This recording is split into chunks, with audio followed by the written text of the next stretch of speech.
صلح حدیبیہ اس کے مشقی معروضی و موضوعی سوالات ہیں. اس میں سب سے پہلے مشقی معروضی سوالات. معروضی سوالات وہ ہوتے ہیں جس میں خالی جگہ پر کریں ہوتی ہے یا درست جواب پر نشان لگائیں ہوتا ہے یا کبھی کالم ملائیں آتا ہے اور بعض اوقات آتا ہے کہ جملوں کو درست کریں. تو یہ سارے معروضی سوالات ہوتے ہیں. آپ کی مشق کے مطابق ہم چلتے ہیں آگے. اس میں سوال نمبر آپ کا ایک ہے مناسب ترین جواب پر دائرہ لگائیں. اب آپ اس کو سوچیں گے آپ صلی اللہ علیہ وسلم کس نماز کے بعد صحابہ کرام رضوان اللہ علیہم اجمعین سے ان کے خوابوں کے بارے میں پوچھتے تھے؟ فجر، ظہر، عصر یا مغرب؟ تو اس کا جواب صحیح ہے فجر. دوسرا ہے آپ صلی اللہ علیہ وسلم سن 6 ہجری کس مہینے میں عمرے کے لیے نکلے تھے؟ محرم، صفر، ذوالقعدہ یا ذی الحج؟ تو اس کا صحیح جواب ہے کہ ذوالقعدہ کے مہینے میں. تیسرا ہے اس میں کہ صلح حدیبیہ کا معاہدہ طے کرنے کے لیے مشرکین کی طرف سے نمائندہ کون آئے تھے؟ یعنی جو آخری آئے تھے.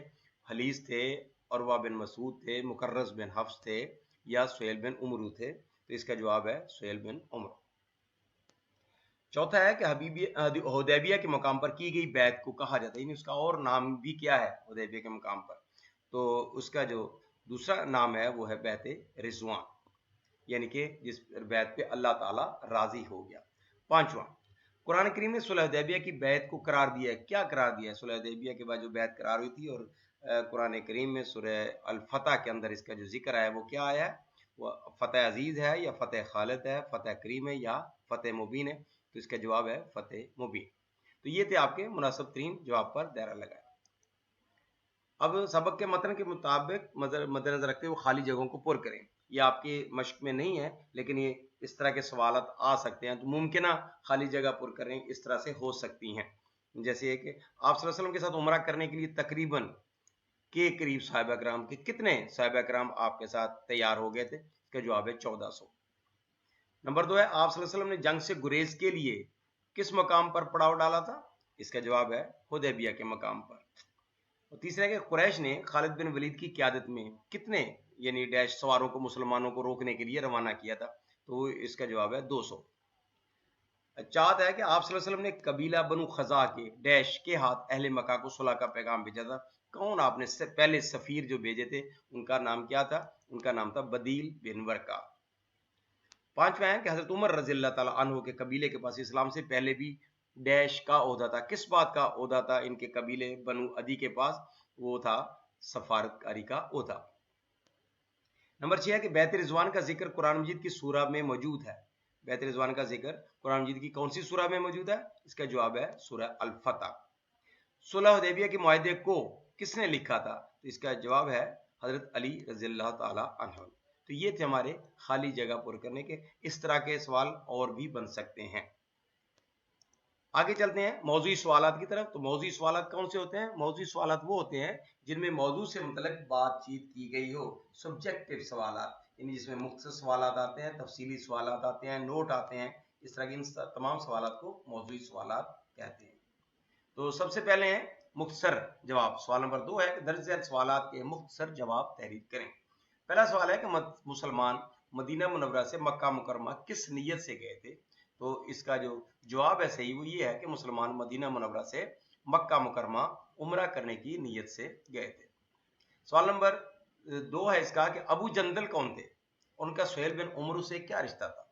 تو اس کا صحیح جواب ہے کہ ابو جندل رضی اللہ تعالی عنہ مسلمان ہو چکے تھے اور سہیل بن عمرو کے بیٹے تھے جنہوں نے ان کو اپنے وہاں پہ گھر پہ قید کر رکھا تھا، زنجیروں میں باندھا ہوا تھا، اور وہ عین موقع پر جب کہ ابھی معاہدہ لکھا جا رہا تو اس وقت کسی نہ کسی طرح سے فرار ہو کر وہاں پہنچ گئے تھے. سوال نمبر 3 ہے کہ آپ صلی اللہ علیہ وسلم حضرت عمر رضی اللہ تعالیٰ عنہ کو سفیر بنا کر مکہ کیوں بھیجنا چاہتے تھے؟ تو اس کا جواب ہے کہ آپ صلی اللہ علیہ وسلم حضرت عمر رضی اللہ تعالیٰ عنہ کو سفیر بنا کر مکہ اس لیے بھیجنا چاہتے تھے کیونکہ ان کے خاندان بنو عدی کے پاس اسلام سے پہلے بھی سفارتکاری کا عہدہ تھا. سوال نمبر 4 ہے کہ جب حضرت عثمان رضی اللہ تعالیٰ عنہ کی شہادت کی خبر پھیلی تو آپ صلی اللہ علیہ وسلم نے کیا کیا؟ تو اس کا جواب صحیح ہے کہ جب حضرت عثمان رضی اللہ تعالیٰ عنہ کی شہادت کی خبر پھیلی تو آپ صلی اللہ علیہ وآلہ وسلم نے تمام صحابہ کرام رضوان اللہ علیہم اجمعین سے موت پر بیعت لی، جسے بیعت الشجرہ یا بیعت رضوان بھی کہتے ہیں. پانچواں ہے کہ صلح حدیبیہ کے موقع پر کون سی سورت نازل ہوئی؟ تو اس کا تو جواب بہت ہی آسان ہے کہ صلح حدیبیہ کے موقع پر قرآن مجید کی سورہ الفتح نازل ہوئی، جس میں اللہ تبارک و تعالیٰ نے اس تمام واقعے کی تفصیلات بیان کر دی۔ اور سوال نمبر 6 ہے، آپ اپنی روزمرہ زندگی میں صلح سے کیسے کام لے سکتے ہیں؟ چند مثالیں دیجیے، یا آپ نے خود لکھنا ہے کہ آپ کیا کر سکتے ہیں، کس طرح سے کر سکتے ہیں۔ اس کی مثال ایک اس طرح سے ہے کہ ہم اپنی روزمرہ زندگی میں صلح سے اس طرح کام لے سکتے ہیں کہ اول تو لڑائی جھگڑے سے گریز کریں، اور اگر خدا نخواستہ کسی دوست یا رشتہ دار سے جھگڑا ہو بھی جائے تو بات چیت جاری رکھیں گے، اور اگر اپنی زیادتی ہو تو معافی مانگ لیں گے، اور اگر اس کی غلطی ہو تو اسے درگزر کرتے ہوئے معاف کر دیں گے۔ اس طرح کے معاملات زندگی میں ہمارے جو بھی آتے ہیں وہ اس کی مثالیں مختلف دی جا سکتی ہیں کہ میرے فلاں دوست کے ساتھ اس بات پہ جھگڑا ہو گیا تو میں نے دوسرے دن اس کو معاف کر دیا، یا اس کی مجھ سے پینسل ٹوٹ گئی تھی، میں نے اس کو نئی پینسل دوسرے دن لا کے دے دی، اور اس طرح سے کر کے اس طرح کی مثالیں ہو سکتی ہیں۔ سوال نمبر 3 ہے کہ درج ذیل سوالات کے تفصیلی جواب تحریر کریں۔ اس کے آپ نے تفصیل سے جواب دینے ہیں۔ نمبر 1 تو ہے کہ صلح حدیبیہ کے مکمل واقعے کو اہم نکات کی صورت میں لکھیں گے، یعنی پوائنٹس آپ لکھ دیں گے۔ پورا واقعہ ہے تفصیل سے، وہ کافی طویل ہے، لیکن اس کو آپ پوائنٹس کی شکل میں لکھ سکتے ہیں۔ جس کا جواب اس طرح سے ہو سکتا ہے کہ پہلا اس کا پوائنٹ ہے کہ ذکر سن 6 ہجری آپ صلی اللہ علیہ وسلم نے ایک خواب دیکھا کہ صحابہ کرام رضوان اللہ علیہم اجمعین کے ساتھ خانہ کعبہ کا طواف کر رہے ہیں۔ پھر آپ نے کیا کیا؟ آپ صلی اللہ علیہ وسلم عمرہ کا ارادہ کیا اور 1400 صحابہ کرام رضوان اللہ علیہم اجمعین کے ہمراہ روانہ ہوئے۔ جب کفار مکہ کو خبر ہوئی تو انہوں نے مکہ کے گرد پہرے لگا دی تاکہ مسلمان مکہ مکرمہ میں داخل نہ ہو سکیں۔ پھر آپ صلی اللہ علیہ وسلم نے اپنا سفر جاری رکھا اور جنگ سے بچنے کے لیے غیر معروف راستہ اختیار کیا، یعنی وہ راستہ جس پہ عام لوگ نہیں جاتے تھے، چلتے تھے، کیونکہ ذکر میں اس دور میں بھی لڑائی حرام تھی۔ اس لڑائی سے بچنے کے لیے آپ نے الگ راستہ اختیار کیا کہ کسی سے مڈ بھیڑ نہ ہو جائے۔ آپ صلی اللہ علیہ وسلم نے مکہ سے ایک منزل دور یعنی کہ 24 کلومیٹر کے فاصلے پر حدیبیہ کے مقام پر پڑاؤ ڈالا۔ یہ حدیبیہ کا مقام ہے جس کو آج کل اس کو شمیسی کہتے ہیں۔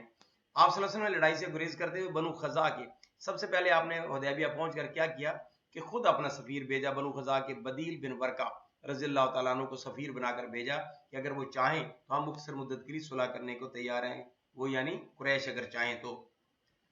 کفار مکہ نے باری باری اپنے سفیر بھیجے، مختلف سفیر بھیجے، لیکن کوئی بھی مذاکرات کامیاب نہ ہوئے کیونکہ ان کی شاید زیادہ سخت تھیں۔ آپ صلی اللہ علیہ وسلم نے حضرت عثمان رضی اللہ تعالیٰ عنہ کو سفیر بنا کر بھیجا تو انہوں نے انہیں روک لیا اور کسی نے ان کی شہادت کی افواہ اڑا دی۔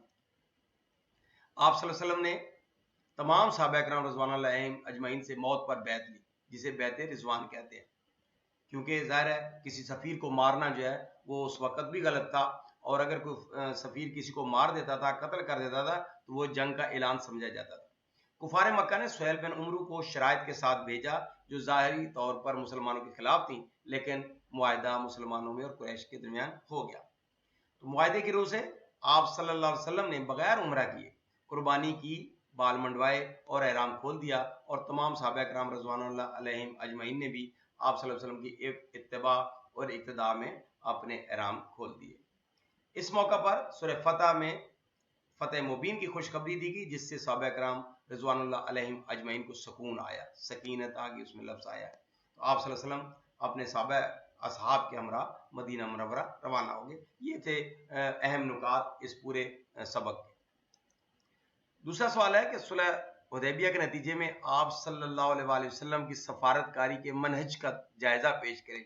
منہج کے معنی ہوتے ہیں طریقہ کار۔ اس کا جواب اس طرح سے ہے کہ صلح حدیبیہ کے نتیجے میں آپ صلی اللہ علیہ وآلہ وسلم کی سفارت کاری کا جو منہج یا طریقہ کار ہمارے سامنے آتا ہے بہت ہی شاندار اور قابل تقلید ہے، اور جنگ و جدل کے اس قبائلی دور میں اس کی مثال نہیں ملتی۔ آپ صلی اللہ علیہ وسلم نے 3 جنگوں کے فاتح ہونے کے باوجود معاشرتی اصول و ضوابط کو پس پشت نہیں ڈالا، اور حرام مہینوں میں سے ایک مہینہ ذیقعد میں حتی المقدور لڑائی سے گریز کرتے ہوئے پہلے تو اپنا راستہ بدلا، اور پھر کفار کے داخلے کی اجازت نہ دینے پر سب سے پہلے خود سفیر بھیجا، اور اس پیغام کے ساتھ کہ ہم لڑائی کے لیے نہیں آئے بلکہ عمرہ کی نیت سے آئے ہیں، اس لیے اگر آپ چاہیں تو ایک خاص مدت کے لیے صلح کر لیتے ہیں۔ اس صلح کی بات سب سے پہلے آپ صلی اللہ علیہ وسلم نے خود کی، لیکن وہ لوگ اپنی عزت کی خاطر نہ مانے، اور انہوں نے مکرز بن حفظ، پھر بنو کنانہ سے حلیز بن علقمہ، اور پھر آخر میں عروہ بن مسعود کو بھی اپنی سخت شرائط کے ساتھ بھیجا، لیکن مذاکرات ناکام رہے۔ آپ صلی اللہ علیہ وسلم نے حضرت عثمان غنی رضی اللہ تعالیٰ عنہ جیسے شریف اور تحمل مزاج شخص کو بھیجا جنہیں کفار نے روک لیا یا قید کر لیا، اور ان کے قتل کی افواہ پر آپ صلی اللہ علیہ وسلم نے سفارتکاروں کے قتل کے قانون کے مطابق جواب میں اپنے صحابہ سے بیعت لی، لیکن ان کے واپس آ جانے پر کفار کے سفیر سہیل بن عمرو سے ان شرائط پر معاہدہ کیا جو بظاہر مسلمانوں کے حق میں نہ تھی، اور یہی اللہ کی رضا تھی جو سورہ الفتح میں واضح ہو گئی۔ تیسرا سوال ہے کہ صلح حدیبیہ کے دینی، معاشی، تبلیغی، دعوتی اور معاشرتی فوائد پر نوٹ لکھیں۔ تو اس کا جواب اس طرح ہے کہ صلح حدیبیہ کی شرائط گو کہ بظاہر مسلمانوں کے حق میں نظر نہیں آ رہی تھی، لیکن اللہ تبارک و تعالیٰ کی منشا اور رضا کچھ اور تھی، اور اس کا ذکر سورہ الفتح میں وضاحت سے موجود ہے۔ صلح حدیبیہ کے درج ذیل فوائد بعد ازاں ظاہر ہوئے، کیا تھے؟ پہلا تھا کہ دینی فوائد۔ اس صلح کے بعد مسلمانوں کے لیے مکہ مکرمہ کے دروازے کھل گئے اور وہ حسب منشا عمرہ، حج اور زیارت کے لیے آنے لگے، جو کہ اس صلح حدیبیہ کی ایک شرط میں یہ لکھا ہوا تھا کہ آپ جب چاہیں مسلمان وہ آ سکتے ہیں زیارت کے لیے۔ معاشی فائد کیا ہوئے؟ اسی معاہدے کی ایک شک تھی، اس کی روح سے مسلمانوں کو اجازت تھی کہ مکہ مکرمہ تجارت کے لیے آئیں، جب مرضی آئیں، اور ان کو ان کے تحفظ کی ضمانت بھی دی جائے گی۔ تو اس طرح سے مسلمانوں کو معاشی فائد ہوئے، ان کی تجارت پہلے سے زیادہ بڑھ گئی۔ تبلیغی اور دعوتی فائد۔ صلح حدیبیہ کی ایک شرط یہ بھی تھی کہ مسلمان اور قریش 10 سال تک جنگ نہیں کریں گے۔